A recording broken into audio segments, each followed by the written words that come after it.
Welcome back, America, to Sound Retirement Radio, where we bring you concepts, ideas, and strategies designed to help you achieve clarity, confidence, and freedom as you prepare for and transition through retirement.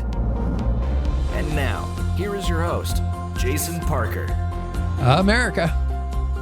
Welcome back to another round of Sound Retirement Radio. So glad to have you tuning in to episode number 449. I have the good fortune of interviewing Eduardo Repetto in the podcast today. He's the Chief Investment Officer at Avantis. And in today's episode, we dive into recent market volatility, Warren Buffett's growing cash reserves, and the investment philosophy behind Avantis Investors. But before we get started, I always like to take a moment to renew our minds, and today's verse is from Romans 12:10. Be devoted to one another in love. Honor one another above yourselves. And then something fun for the grandkids. What do you call a boomerang that doesn't come back? A stick. You know, I created the retirement budget calculator as a tool to help people build a solid retirement plan. And rather than making the tool exclusive to our clients, I decided to make it available to everyone because I believe all Americans deserve a well thought out retirement plan. Once you have a retirement plan, the next step is developing an investment strategy that aligns with your goals. And that's where Parker Financial comes in. We help clients implement an investment strategy. To help you understand our approach, I just finished creating a brand new ebook that explains our investment philosophy. And you can download it for free by visiting retirementbudgetcalculator.com. Just look for the Invest button in the upper right-hand corner, and you'll get access to my new ebook called Investing in Retirement. Now, let me share a little bit more information about our guest. As Chief Investment Officer of Avantis Investors, Eduardo is responsible for directing the research, design, and implementation of our investment strategies, providing oversight of the investment team and the firm's marketing initiatives and interacting with clients. Prior to Avantis Investors' establishment in 2019, Eduardo was Co-Chief Executive Officer, Co-Chief Investment Officer, and Director at Dimensional Fund Advisors until 2017. While at Dimensional Fund Advisors, Eduardo provided oversight across the investment client service, marketing, and operational functions of DFA and oversaw their day-to-day operations, directed the engineering and execution of investment portfolios, and was involved in the design, development, and delivery of research that informed the firm's investment approach, as well as its application through portfolio management and trading. Dr. Repetto earned a Ph.D. degree in aeronautics from California Institute of Technology, a master's in science degree in engineering from Brown University, and a diploma de honor in civil engineering from Universidad de Buenos Aires. Eduardo is a trustee of the California Institute of Technology.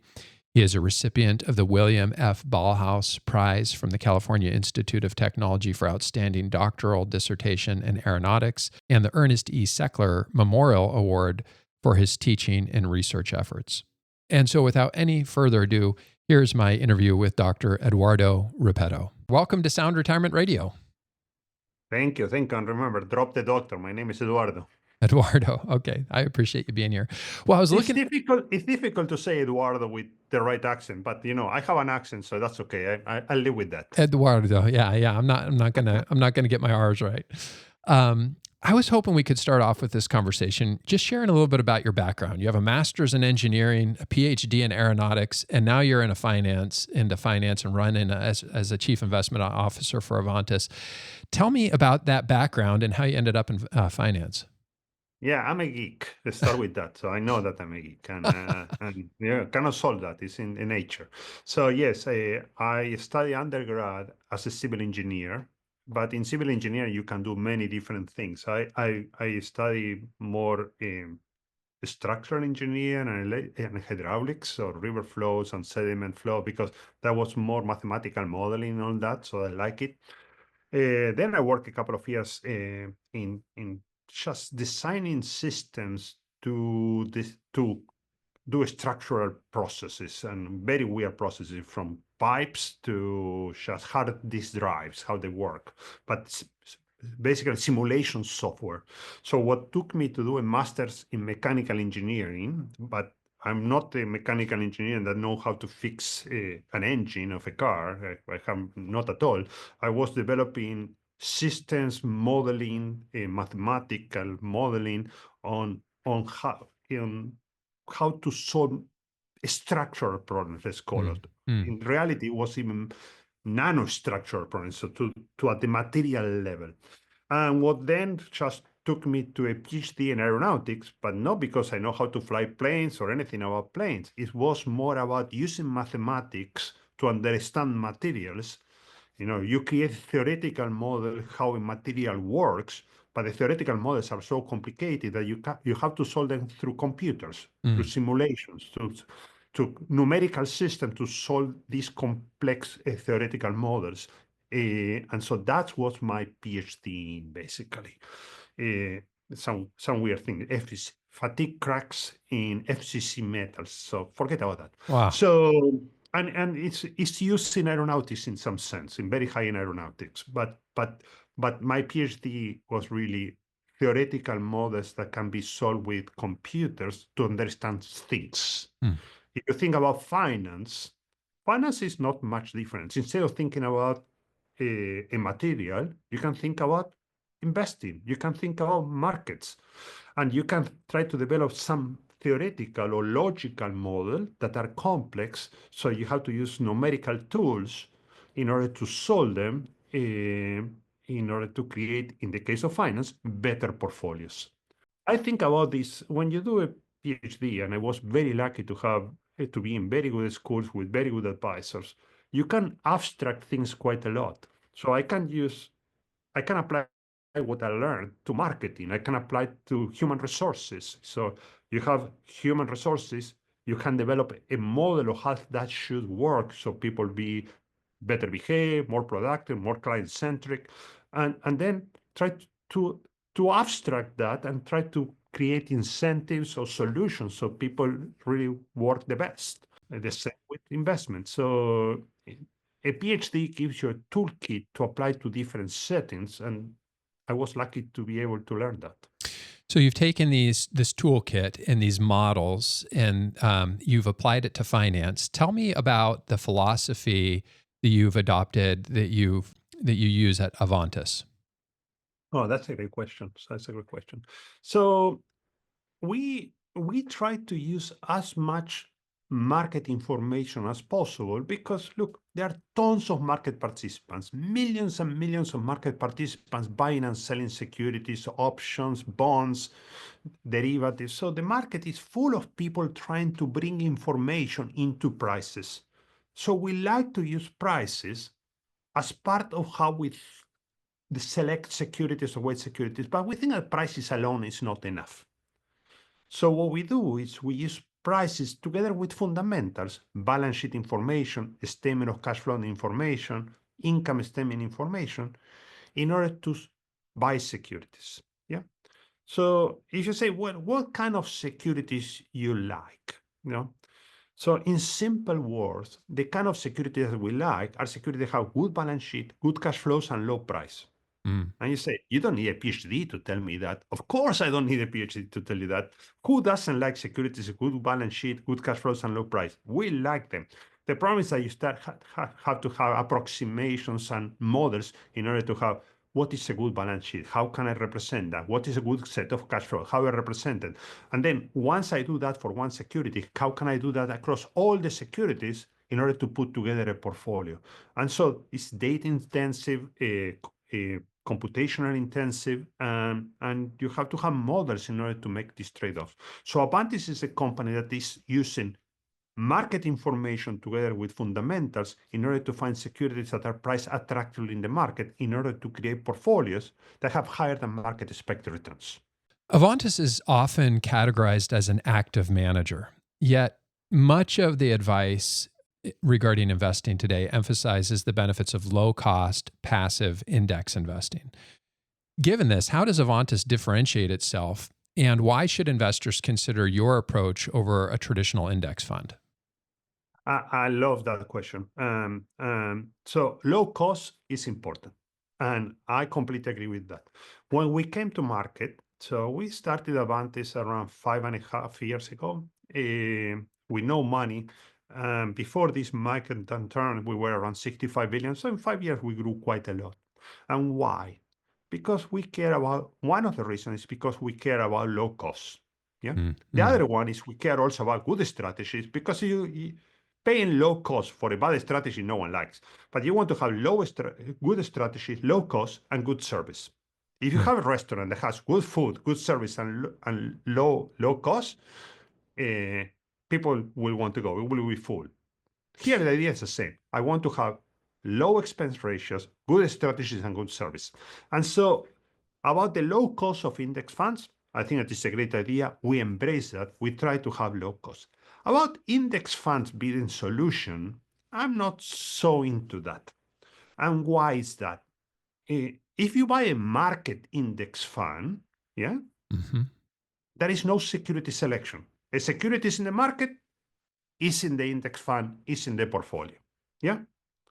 The moment that you have an index fund that is not a market index fund, someone is making a security selection. It's not the portfolio manager, it's the index house. So if you tell me I have the Russell 1000 value, well, what securities are in the Russell 1000 value? You tell me large value securities. Well, I tell you, Russell 1000 value has different securities than the Morningstar large value, than the S&P 500 value that is social cap. So all these different indices have different securities. So someone is making security selection. So is it active or passive? Well, I say in the market portfolio where no one makes security selection, it's passive, no doubt. In any asset class portfolio where someone is making a security selection, that's active. There is an active decision. It's not done by the portfolio manager, but it's done by the index house. So we are also making active decisions because we don't buy a market portfolio. We do security selections, but we do based on some theoretical framework based on valuations that, in our opinion, is better than what index houses do, and also that other managers do. For me, passive, we embrace the concept of passive because we take market information, we take market prices. We never tell you the market price is wrong. We tell you that's a price, we take it, and we mix to fundamentals to identify better security. So we empower the power of the market in our security selection and deliver that at low cost with broad diversification. You had worked at Dimensional before starting Avantis. Can you take a minute and describe the differences between the two firms' methodology? Yeah. Well, I can try a little bit. So Dimensional is a great company. I have great fun. I learned a lot. Great people. At some point, I didn't want to work there anymore. I worked there for more than 17 years. So at some point, I said, time to go. I was lucky enough to be there at the right time. We grew from 25 billion more or less to like 550 billion. Wow. We have great things with it, and with great people, and I have a great appreciation for all of them. But at some point, you say, look, I want to do things a little bit better, and so I decided I don't want to be here anymore. Resign. I did nothing for a couple of years. And then, since when you work too long in the industry, you start knowing a lot of people. And so some people from another company called American Century reach out, hey, we want to do something with you. I say, if you are going to have it at low cost, I'm more than happy to do it together. They were on the same page. That's why we came to very low cost strategies. For example, when we came to market our US small value, we came at 25 basis points. Dimensional was at 52. There you have. We are embracing the concept of low cost very, very, very seriously. Dimensional lower the cost, but I think there are 31, for example, now in that. So we have low cost, but if you look at the strategies that we manage are different. For example, what is a value security for Dimensional? It's a security that have low price to book. There is some other things, but it's basically low price to book security. Think about company earnings. If a company makes no money, what do you think that the price in general will be low? Yeah. So if you buy a security that is low price to book, you're going to have a lot of money companies that make no money, because in general, companies that make no money have low price. So you have a bias toward companies make no money or little money. Yeah. We wanted to solve that problem. So for us, When I told you I look companies have good balance sheet, good cash flows, and low price, I didn't say low price related to the balance sheet or the book value. I also including cash flows because cash flows are very, very important in company valuations. Mm. Yeah. And so that's a difference, for example, between us and Dimensional. I can go into more details, and write formulas and whatnot. But look, we care about the holistic set of company valuation as much as possible, holistic, instead of factors or different ratios. Now, there has been a humongous amount of work in factor models or in characteristics or ratios that have information about expected returns. What we like to do is grab that information and see how can we fit that into a valuation model in order to have a better valuation model so we can identify securities based on what the market price and fundamentals is, identify securities that have greater opportunity to produce higher expected returns. It's a Interesting. different process. It's not so much I want a factor portfolio or multi-factor portfolio. I want to collapse all that factor information into a valuation process. Now, what I really try to do is to systematize active management. And what the heck that means? Well, the active manager guy is trying to say, is the value of this security attractive in the market? If it's attractive, I should buy because it's going to go up. But that process is very hands-on, very expensive. So you finish with a portfolio that have high expense ratio and not a lot of diversification because analyzing more securities costs you more and more and more, and because you need more and more people.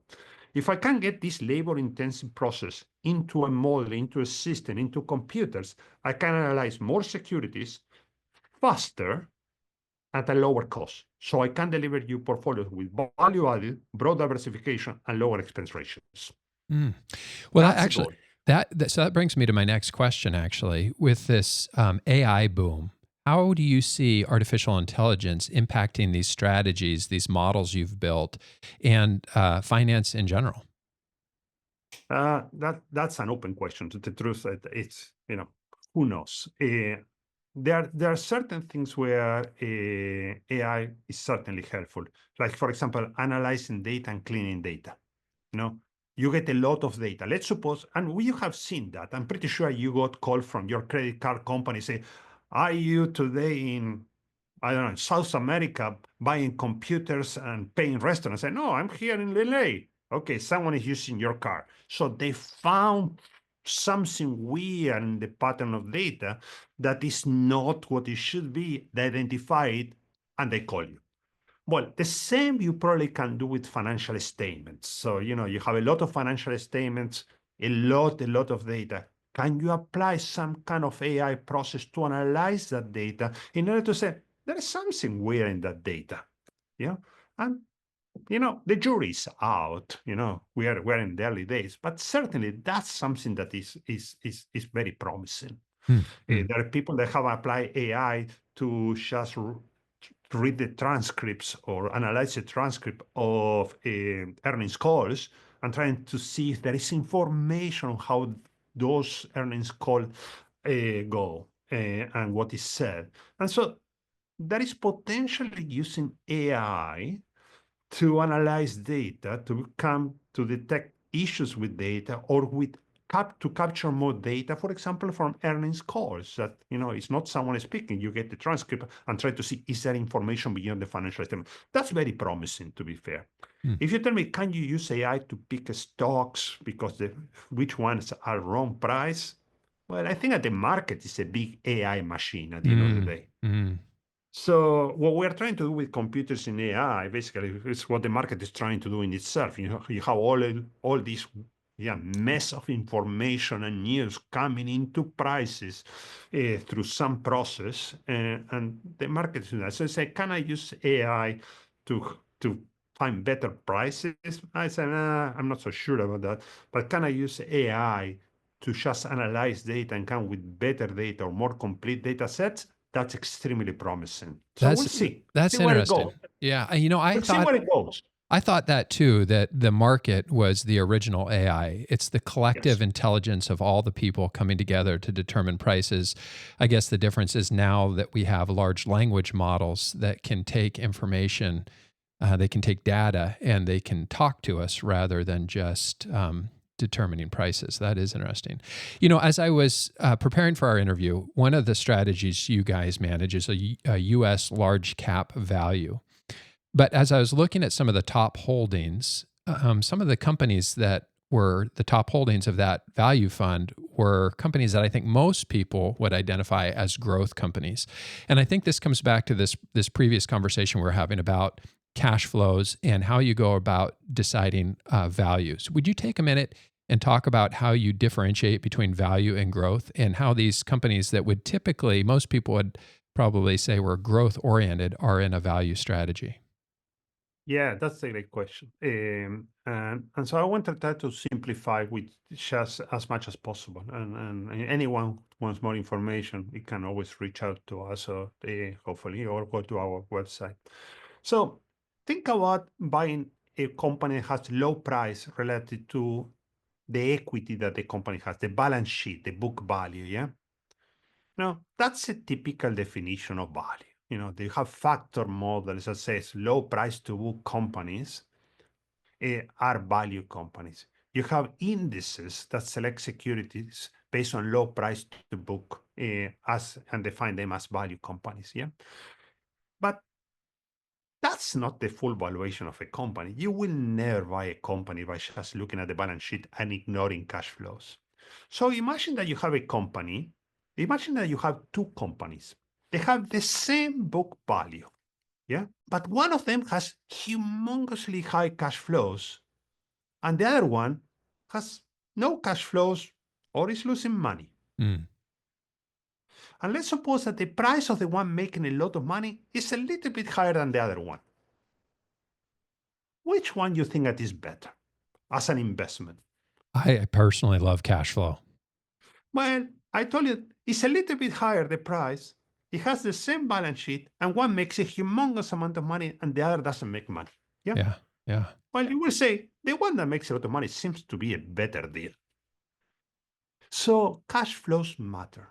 So when you think about companies that they are in our value portfolio, in our value strategies, but they are not in some other value strategies, some other indices, the difference tends to be that those companies produce very, very large cash flows. Mm. So if you produce very, very large cash flows, you deserve to have a higher price than a company that doesn't produce those cash flows. Now, if the price is too much higher, we will agree that's not the company that should be in our value portfolio. But if the price is a little bit higher, that company should be considered in the portfolio. So what we're thinking, what we're looking for is not for low price companies. We're looking for companies that given the cash flows, given the equity, the balance sheet, the price is relatively low where it should be. The price is heavily discounted. The market is applying a very high discount rate to those cash flows because a very large discount rate is high expected returns. Mm. So think about that. Let's go and eat sushi. Yeah. Will you go with me to eat cheap sushi at the gas station?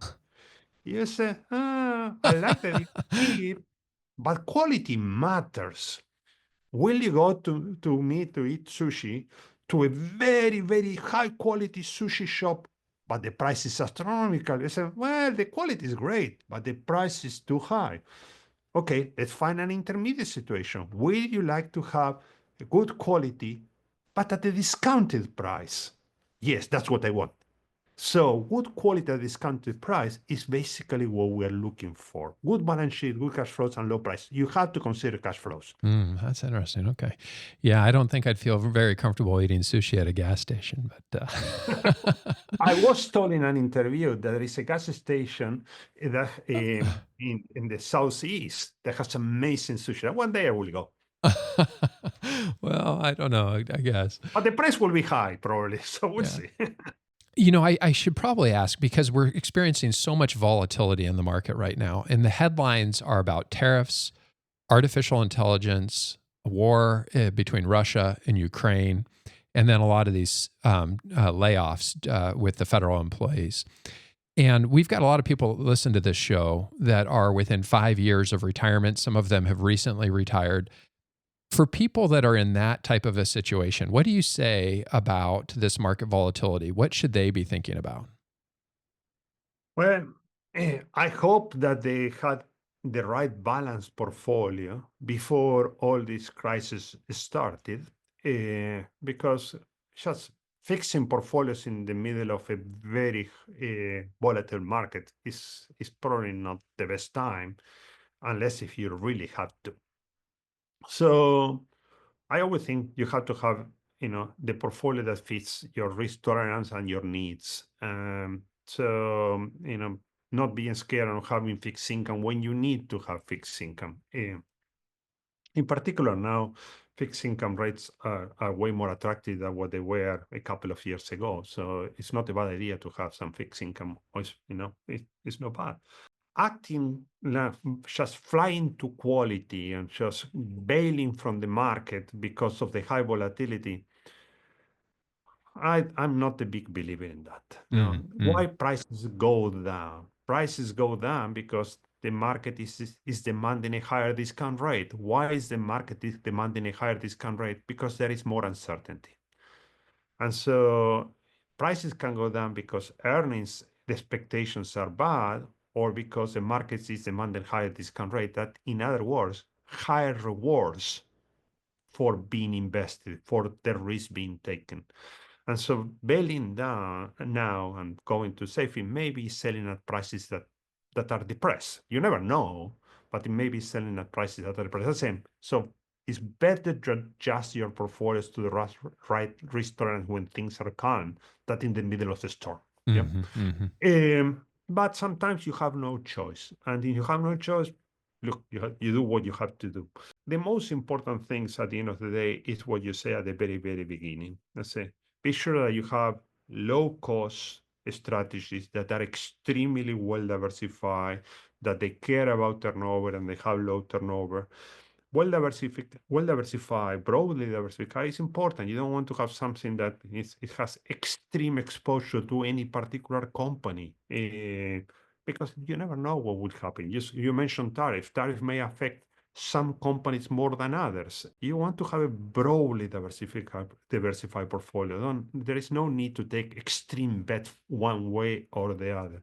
And so my advice is be sure you have good strategies that are broadly diversified, that have low fees, and if you can, it's taxable money, be sure that they're tax efficient, because you don't want to pay taxes when you shouldn't, and have the right amount of fixed income, and hopefully you have the right amount of fixed income and the right type of fixed income before all this volatility spike. But if now you're in the middle of storm, be careful adjusting. But in some cases you have to.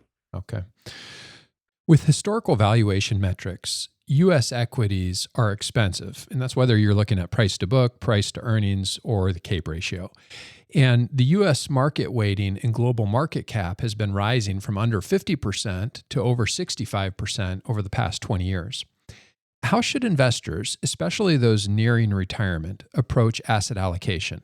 And given these trends, what role should global diversification play in their strategy? That's a magnificent question. So if you look at CAPE is basically PE ratios, an earnings price ratio. Yeah. So it's true. The US is trading at higher PE ratios, price to earnings ratio. So you're paying more per unit of earnings in the US than international markets. Absolutely true.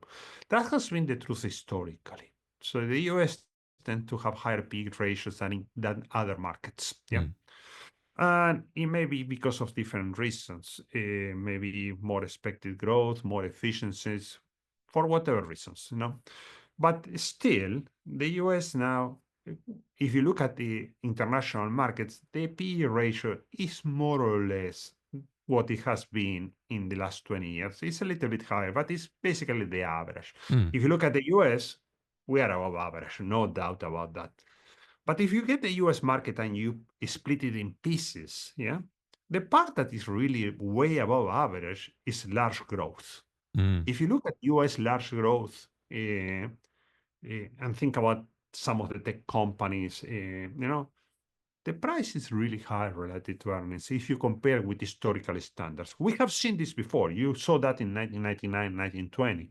And that's what Schiller, thinks about the P ratio, the CAPE in his case, as an indication of future expected returns. Very high price to earnings really should have some effect on what the future expected returns of those securities is. If you pay too much for some unit of earnings, probably you are going to have low returns going forward. So with that, all that said, it's what do you do with all this? Well, if you think, be sure that you don't have overexposure to US large growth.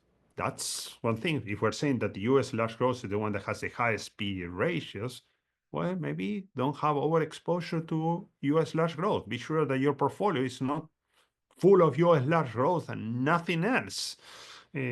Having international diversification is interesting, but being diversified inside the US market is also important. If you look at small caps or value securities, the PE ratios are not unreasonable. They are attractive. Uh, if you look at US companies, US large companies over the last 10 years, their earnings have been amazing. Earnings of US large growth companies went up 140% over the last 10 years. Amazing, no? 14% earnings growth a year is a big number. The problem is that price went up 300%. Mm. So that's why you say price went up way more than earnings. Maybe they are a little bit rich. But if you look at the other part of the market in the US, they are not in the same situation. The prices are way more reasonable related to earnings. So you still can have a US allocation that is reasonable. You still can add international allocation. You don't have to bail the US and go all international, but it's good to have some international probably. But be sure that you are not overly focused or concentrating in US large growth. Mm.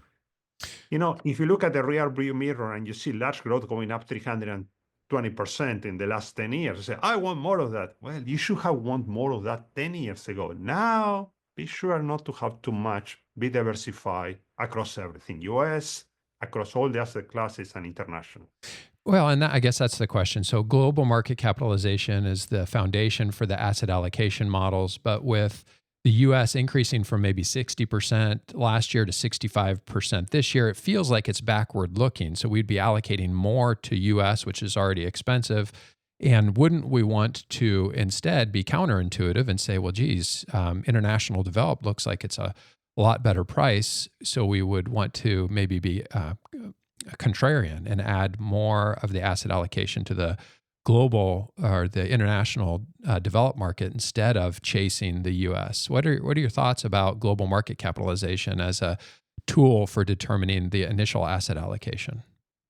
Well, I'm a believer in starting with global market capitalizations because the market is the AI. Remember, it's this piece that is incorporated in information. If US investors or global investors that can move capital, you can move capital from here to Europe. You can move capital from here to Africa, South America, Asia. You can move capital everywhere.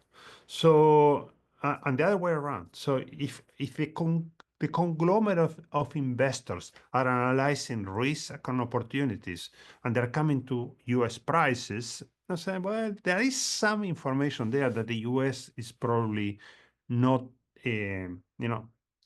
not the worst place to be because, people will be running to the other direction. Now, sometimes you say, well, people get overexcited and buy too much and things depart from for a more reasonable allocation. But you have to be careful to say it's wrong. Let's move the other way. So, starting with a global market capitalization is not a bad idea. Deviating a lot from global market capitalization is really saying I know way more than the rest, and there are millions of the rest. So you have to be careful about that. I see. Yeah. So Now, having most people that I know have a very, very strong biases. So if you look at portfolios, look at any portfolio, most people don't start with global market capitalization. They start with something that is, if it's not 100% US, it's 80% US. Mm. So what I will say is be a little bit more close to the market Hmm. instead of start betting and go below the market. Become more global, diversified instead of being so US centric, because that's where the market is. So Hmm. Hmm. And we're you seeing that before happen. We're seeing that global diversification during this recent market meltdown be a ballast to that volatility in the U.S. That is happening this time around. you see a strong flows I'm only speak about us, but you see very strong flows in international and also in other parts of the U.S. market that are that are priced attractively. But yes, global. Look, over the last, let's say, 10, 12 years, the US have done much, much better than international. And Hmm. it's a long period of time, 12 years. It's a long period of time for people to say, I believe in global diversification. And when the S&P 500 is going like that, Yeah. the emerging markets is going the other way or flat, and the international market is barely going up. So a lot of people have moved allocations more and more towards the US.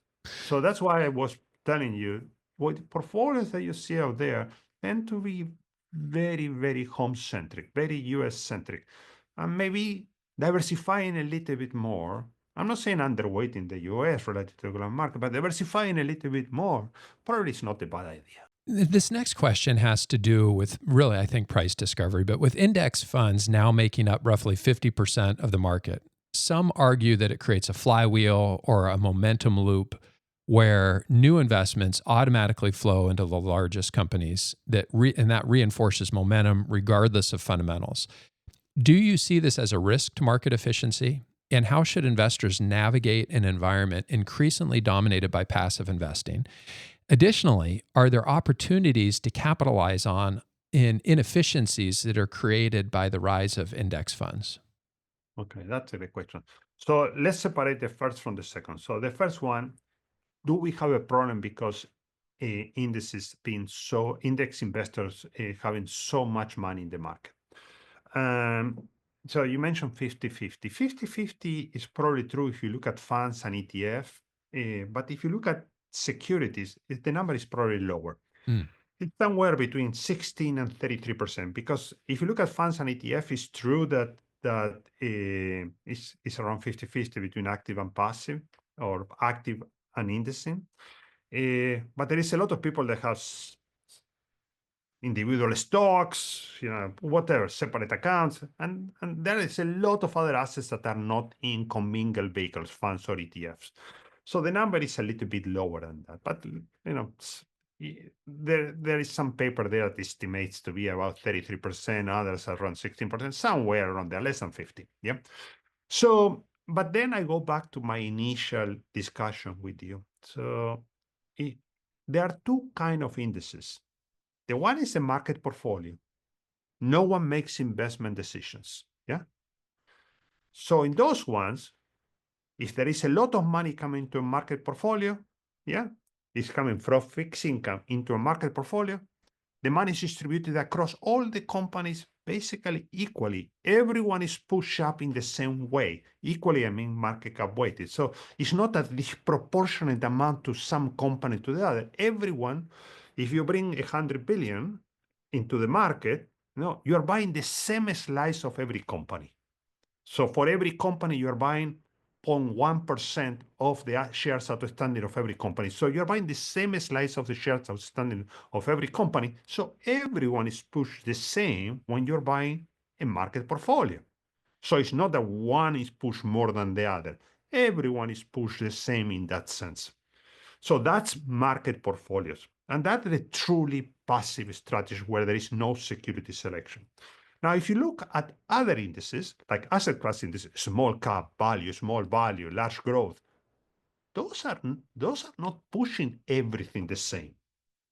If you sell your value strategy to buy a growth strategy, you are pushing value down, pushing growth up. So you like it or not, those are different animals, no? So it's the same as if someone sells a value active manager and buys a growth active manager. You are producing the same effect when you're selling this index or this active manager than when you're buying another active manager on growth side or an index growth fund. So I make the case that I don't think that there is much to worry. There are so many indices that make so many decisions, and it's like buying basket of securities. And there is a lot of money that is not attached to indices. So I think that we have no issue to worry. And market portfolios are, are still not a big part of the market. Most of the money in the index funds is not in market portfolios. I think Vanguard has a beautiful chart that shows the growth of assets in indexing versus active and the growth of assets in market portfolios. You see, market portfolios when there is no security selection, it's much, much little. So what we're saying is there is a, a lot of money going to index funds, but in those index funds, there is a security selection process. And that security selection process is done by an index house instead of being done by the portfolio manager. So there is security selection. In some cases, the index has rules to select securities. In some other cases, the index has committees. You know that S&P 500 has a committee making security selections. So I don't think we have to worry too much. One part of the question. The other part of the question is about inefficiencies on indexing, and that's real. That's real. So indexing has a lot of inefficiencies, but one of them is implementation.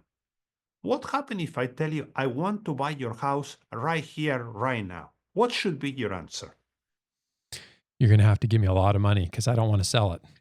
Exactly. So basically, I say, I want $20 million for my house. That should be your answer. And if I sell you, I'm buying yes or yes, you will get $20 million. Yeah. Right. So what does an index do? An index strategy, an index fund has to match an index. And an index changes securities on one particular day of the year. And you are hiring that index manager to match the index. So that index manager has to trade on that day, yes or yes. Is buying your house on that day, yes or yes. So the market knows that. No, at the end of the day, the market, no, we're not speaking about dumb people out there. Yeah. And so what the market is going to do? Well, if there is a big demand for some stock that is going to be added to an index on that particular day, what do you think that is going to happen with that stock? Well, the price is going to go up because the index is going to be buying. And what happens when the index is going to drop some name? Well, if there is a big price pressure to sell on that particular day, the price is going to be down. And those price changes will not be driven by fundamentals, by changing earnings. It will be driven by liquidity. I hold this security. You want to buy yes or yes? Well, price is going to go up. And so that's an inefficiency inherent in an index that costs money. And there are papers on this. And so, yes, there are inefficiencies in indices. And the more money attached to asset class indices that have to change securities, the bigger that liquidity issue becomes. And so is there an opportunity for small investors to try to front run that and take advantage of it? But that's a complicated issue. So, because I imagine that small investors we have one company or another company, yeah. But if we are thinking about a basket of securities, well, you can provide liquidity to an index. So when an index is adding a security, if you see that there is positive net price pressure, so a lot of people, a lot of indices, because it's not one index manager.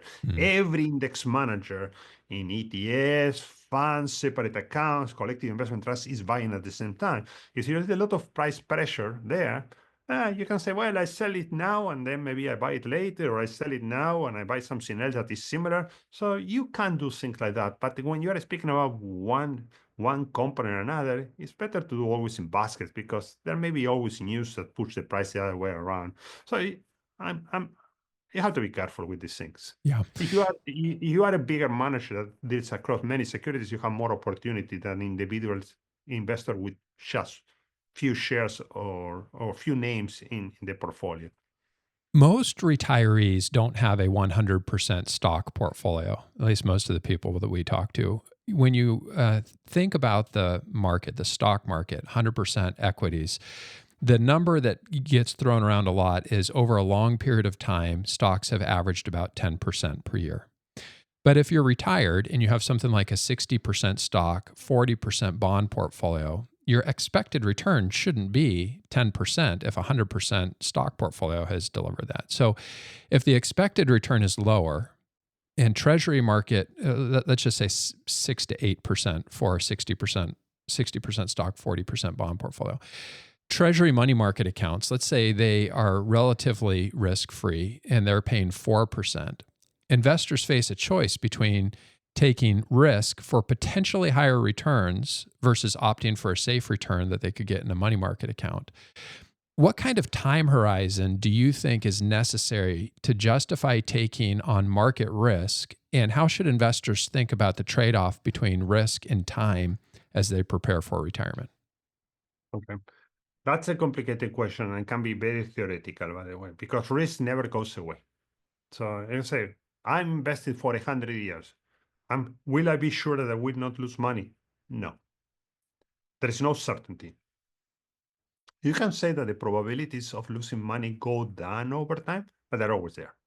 That is always there. No matter how high you think that the expected returns are, the probability of losing money is always there. So what we're doing is we're taking risk because we think we're going to have higher returns, but there is always some tail that we are not going to make money. We may have to work longer or live with less money. So the risk is always there. It's no free lunch, no matter how long you wait. But it's true, you have a long time horizon, the probabilities of losing money probably go down. The best way to think about this is say, let's suppose that we agree that equities has higher returns than bonds. Yeah, let's suppose I agree, you agree, all of us agree. What do you think that is going to beat the market in the next 10 seconds? Equities or bonds? You have no idea. No idea. Because the volatility is so high relative to the expected returns over 10 seconds, that is 50-50, basically. Yeah. So the longer you wait, the better the odds for you are. But the odds are. No, don't think that this is a done deal. So if you are going to invest for short period of times, remember the 10 seconds 50-50. You say 1 year, it's not going to be 50-50, but it's going to be, not much better. Maybe 60-40. I don't know what's the number here. So think about investing for long periods of time. It's like 5 years, 10 years, and whatnot. When you retire or you're close to retire, you are not investing for, I'm retiring in 3 years. You're not investing for the next 3 years. You're investing, if you're retiring at 60 and you will live until 90, you're investing for a long period of time. So let's remember that. So having a balanced strategy is never a bad idea. Have some allocation to safer assets, in some sense, fixed income, so you can consume and deal with the market volatility.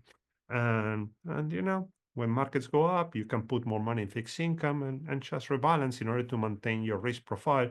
And over time, just increase your fixed income allocation, because you don't need so much growth in assets if you are using this money for consumption. Yeah.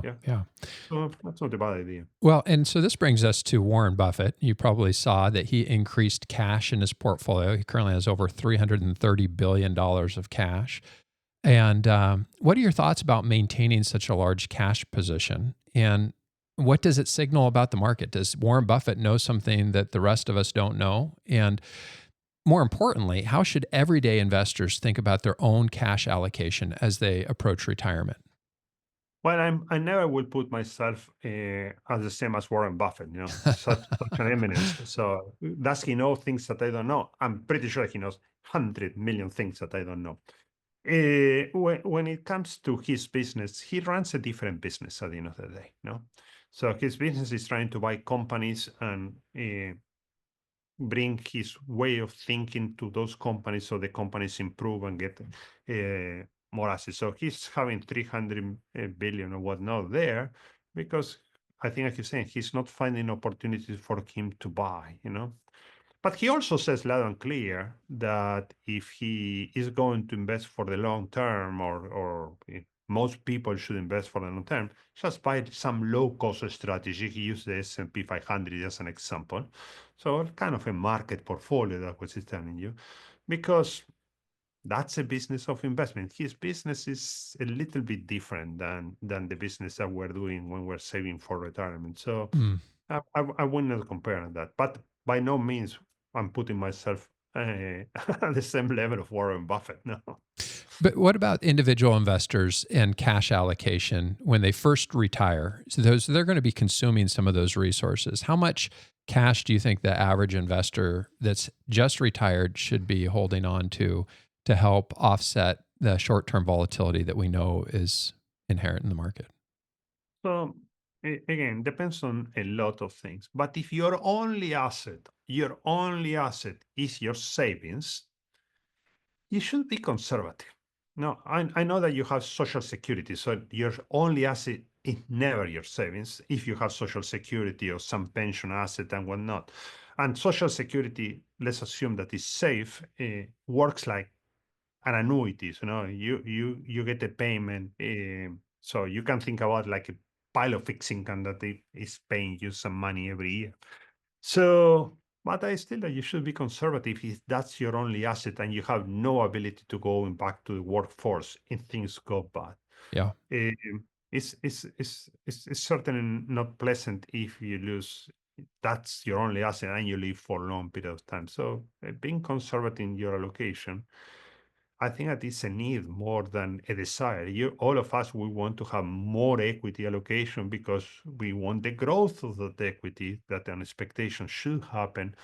But, markets do whatever they do. They are volatile. And sometimes you have long periods where that doesn't happen and you have crashes once in a while and whatnot. So I think, that's your only asset. Being conservative is the right thing. For some people, conservative means different than others. So there are studies. We work with a lot of behavioral finance professors, and some people are willing to give up 10% of their standard of living in order to gain another 30% or 40%. So that's telling you the trade-offs that you're going to make if that's your only asset. Mm-hmm. So if I invest more money in fixing in equities, and equities can lose, let's say 20% over some, let's say, longer period of time, your standard of living will go down. Are you willing to do that? So you have to think about that. Mm-hmm. I know our listeners are really going to love this interview. Thank you for taking the time. I've got one more question I wanted to ask you related to a book that I recently finished. The book is called The Man Who Solved the Market. It tells the story of Jim Simmons, who passed away recently. And the book describes him as the most successful investor of all time. What are your thoughts on his methodology as an active manager? How does his quantitative, data-driven approach compare to the investment philosophy of Avantis? Okay, that's a great question, and it's a question that I probably cannot answer because no one knows exactly what Jim Simmons and his Medallion Fund was doing. There is speculation of what those fund is doing, but there is no certainty. So some the speculation that fund was basically doing something like a market making. So very short term investments, trying to find price pressures, dislocations, inefficiencies. So when a lot of people are buying, the price is moving up because of liquidity, for example, that we spoke, and maybe they step in at that time and provide liquidity, and then when the price is, they just cover the position. So that's a speculation of what they were doing, but the truth is that the details are not there. So supposedly there were a lot of doing pattern recognitions in order to find these kind of diversions in prices, and in order to step in and before they converge. Mm. So So it's a very different strategy than Mm. what we do. Does We're Avantis use thinking any more about pattern? Does Avantis use any pattern recognition? no, we don't. We are long-term investors in general. Our portfolio have very low turnover. As I mentioned, we like companies have low price with good balance sheet, good cash flows, and we think about them long-term investors. So our typical turnovers are, 25% on equities. Probably that's on the higher end of our turnover. So we tend to hold securities like for 40 years, 5 years, sometimes long. So in that sense, we're closer to a more Buffett approach. We hold company for a long period of time instead of Jim Simmons approach that higher turnover, more Mm-hmm. market making strategy. But again, the details of what he was doing, at least as far as I know, they are not known. Right. Very secretive. Well, this has been a lot of fun. Thank you for the work that you're doing at Avantis. Any final thoughts for our listeners before we finish up today? No, I think that your podcast is amazing. I think that you're providing a great service to a lot of people, and retirement is a very important transition in life. Going from working to not working, going from getting a paycheck to having to create your own paycheck, is a big transition. And so, help like the one that you provide, I'm sure that is extremely appreciated. Very appreciated. A lot of responsibility. You only get one shot at retirement. Like you said, most people don't want to go back to work. And so you don't want to be guessing. You don't want to be figuring it out just as you're trying to make this transition into retirement. And there's a lot of fear. There's a lot of uncertainty. People, they look out into the world and they're not quite sure what the future looks like. And so being able to help people achieve clarity, confidence, and freedom as they're heading for retirement, it's wonderful work. I'm blessed that we get to do it. Congratulations. Thank you. Thanks for your input and thanks for your contribution to that. Thank you for tuning in to Sound Retirement Radio. For articles, links, and resources from today's show, visit soundretirementplanning.com. If you enjoy the podcast, share it with a friend and give us a 5-star review. Ready to kickstart your retirement planning? Head over to retirementbudgetcalculator.com. Need assistance with investment management? Explore our services at parker-financial.net. Information and opinions expressed here are believed to be accurate and complete, for general information only, and should not be construed as specific tax, legal, or financial advice for any individual, and does not constitute a solicitation for any securities or insurance products. Please consult with your financial professional before taking action on anything discussed in this program. Parker Financial, its representatives, or its affiliates have no liability for investment decisions or other actions taken or made by you based on the information provided in this program. All insurance-related discussions are subject to the claims-paying ability of the company. Investing involves risk. Jason Parker is the president of Parker Financial, LLC, an independent fee-based wealth management firm located at 9230 Bayshore Drive Northwest, Suite 201, Silverdale, Washington. For additional information, call 360-337-2701 or visit us online at soundretirementplanning.com.